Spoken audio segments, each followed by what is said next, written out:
आइए जानते हैं प्रमुख अंतर्राष्ट्रीय खबरों को। उससे पहले एक नजर आज के हेडलाइंस पर। घर पर लास्ट वार्निंग का पोस्टर, हिंदू शख्स के मकान में लगाई आग। जेपी नड्डा और नितिन नवीन के साथ आज सभी बीजेपी सांसदों की मीटिंग। वीजा सेवा सस्पेंड, उच्चायुक्त तलब, भारत और बांग्लादेश संबंध कैसे सबसे खराब दौरे में पहुंचे। भारत से जल्दी रिश्ते सुधारो, तनाव के बीच रूस ने बांग्लादेश की दो टूक बात। समुद्र किनारे पोज दे रही थी मॉडल, तभी बहा ले गई लहर। अमेरिका के राष्ट्रपति डोनाल्ड ट्रंप ने दिया झटका। जनरल, जासूस और ब्लॉगर अब तक 8। ये क्या, चांदी को लेकर आ गई साल 2025 की बड़ी खबर। धुरंधर का सबसे कम कमाई वाला दिन भी पुष्पा 2 पर भारी। और गजब, इंटरनेशनल क्रिकेट में पहली बार। बांग्लादेश के चट्टोग्राम जिले में हिंदू समुदाय के खिलाफ हिंसा का एक और चौंकाने वाला मामला सामने आया है। राउजान उपजिला के पश्चिम बनिकपाड़ा इलाके के सुल्तानपुर में असामाजिक तत्वों ने देर रात एक हिंदू परिवार के घर पर हमला कर उसे आग के हवाले कर दिया। यह घर जयंती संघ से जुड़े प्रवासी सदस्य बाबू सुकुशील का बताया जा रहा है। स्थानीय लोगों के अनुसार हमलावरों ने घर में आग लगा दी, जिससे मकान पूरी तरह जलकर राख हो गया। आगजनी में घर का सारा सामान, जरूरी दस्तावेज और पालतू जानवर भी जलकर मर गए। राहत की बात यह रही कि परिवार के सभी सदस्य समय रहते बाड़ काटकर घर से बाहर निकलने में सफल रहे और उनकी जान बच गई।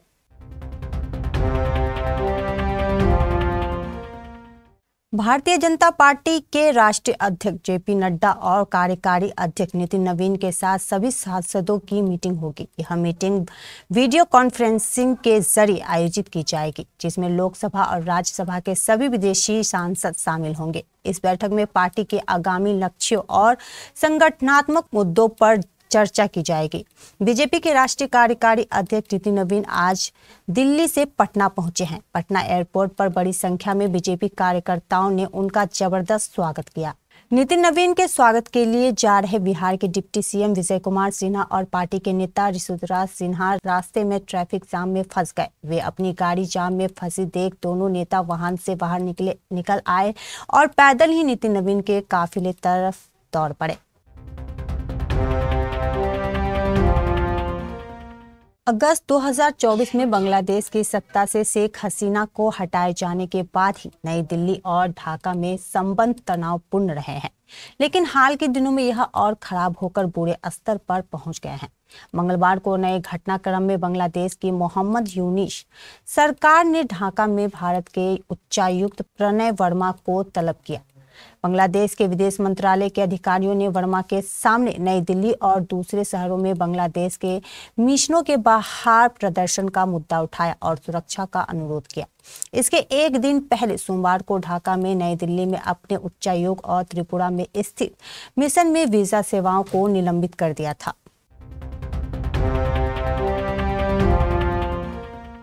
बांग्लादेश अस्थिरता के दौरे से गुजर रहा है, जहां उसकी राजधानी ढाका में बीते हफ्ते से हिंसा का दौर जारी है। बांग्लादेश के छात्र नेता शरीफ उस्मान हादी की मौत के बाद इस्लामिक कट्टरपंथियों ने बांग्लादेश में हिंसक विरोध प्रदर्शन किए हैं, जिसे भारत को भी टारगेट में किया जा रहा है। बांग्लादेश के हालात को देखते हुए भारत ने चटगांव स्थित इंडियन वीजा एप्लीकेशन सेंटर में वीजा सर्विसेज को रोक दी थी। इसके बाद बांग्लादेश ने भी काउंसलर और वीजा सर्विसेज अस्थायी रूप से सस्पेंड कर दिया है। दोनों देशों के बीच बढ़ते तनाव पर अब रूस ने प्रतिक्रिया दी है। रूस ने कहा है कि बांग्लादेश रिश्तों को सुधारने में जितना जल्दी करेगा उतना ही बेहतर होगा। बांग्लादेश में रूस के राजदूत अलेक्जेंडर जी खोजिन ने सोमवार को बांग्लादेश और भारत से दोनों देशों के बीच जारी तनाव को और बढ़ने से रोकने के लिए कोई रास्ता निकालने का आग्रह किया है। अमेरिका के राष्ट्रपति डोनाल्ड ट्रंप ने बड़ा ऐलान किया है, जिसका असर अब दिख रहा है। CNBC इंटरनेशनल की रिपोर्ट के मुताबिक राष्ट्रपति डोनाल्ड ट्रंप के प्रशासन ने ईस्ट कोस्ट पर बन रहे सबसे बड़े ऑफशोर विंड प्रोजेक्ट समेत कुल 5 प्रोजेक्ट्स को रोक दिया है। इस फैसले से न सिर्फ रिन्यूएबल एनर्जी सेक्टर में हलचल मच गई, बल्कि इससे जुड़ी कंपनियों के शेयरों में भी तेज गिरावट दिखी। सबसे ज्यादा असर डोमिनियन एनर्जी पर पड़ा, जिसके शेयर खबर आते ही करीब 4% लुढ़क गया। प्रशासन का कहना है कि यह कदम राष्ट्रीय सुरक्षा से जुड़ी चिंताओं की वजह से उठाया गया है। इस प्रोजेक्ट पर 93,000 करोड़ रुपए खर्च करने का टारगेट तय किया हुआ है। समुद्र किनारे फोटोशूट कराते वक्त एक मॉडल खतरनाक चट्टान पर खड़ी होकर पोज दे रही थी। तभी अचानक पीछे से विशाल लहर उठी और मॉडल को बहा ले गई। इस हादसे में मॉडल बच गई, लेकिन उसे काफी चोट आई है। इस घटना का वीडियो सोशल मीडिया पर वायरल हो रहा है। वीडियो काफी डरावना है, क्योंकि फोटोशूट के लिए पोज दे रही महिला अचानक से विशाल लहर की चपेट में आ गई, क्योंकि आसपास खतरनाक चट्टान और चट्टानी संरचनाएं थी। मिस्र के समुद्र तट पर हुआ ये हादसा। एक रिपोर्ट के मुताबिक मिस्र में दर्शनीय स्थलों की सैर कर रहे एक चीनी टूरिस्ट मॉडल बाल मौत से बची, जब एक विशाल लहर उन्हें चट्टानों से नीचे गिराकर बहा ले गया। यूक्रेन के खिलाफ जंग लड़ रहे रूस का एक सीनियर जनरल बम धमाके में मारा गया है। खास बात यह है कि इस जनरल की मौत मॉस्को में एक कार धमाके में हुई है। इस जनरल का नाम लेफ्टिनेंट जनरल वानिल सरवारोव है। रूस की इन्वेस्टिगेटिव कमेटी में बताया गया कि लेफ्टिनेंट जनरल वानिल सरवारोव की सोमवार सुबह 22 दिसंबर एक कार के नीचे लगाए गए विस्फोटक डिवाइस के फटने से मौत हो गई। पिछले 1 साल से रूस की राजधानी में बम हमलों में मारे जाने वाले वह तीसरे मिलिट्री अधिकारी हैं। इस कमेटी ने बताया कि 56 वर्षीय सरवारोव सशस्त्र बलों के ऑपरेशनल ट्रेनिंग विभाग के प्रमुख थे। इस हमले को पुतिन के लिए बड़ा झटका माना जा रहा है। रिपोर्ट के मुताबिक रूस में अब ये थ्योरी चल रही है कि धमाके वाली में कार में बम और यूक्रेन की इंटेलिजेंस सर्विस की मिलीभगत से लगाया गया था। यूक्रेन ने इस पर कोई कमेंट नहीं किया है। रूसी एजेंसियों ने इस घटना की जांच शुरू कर दी है।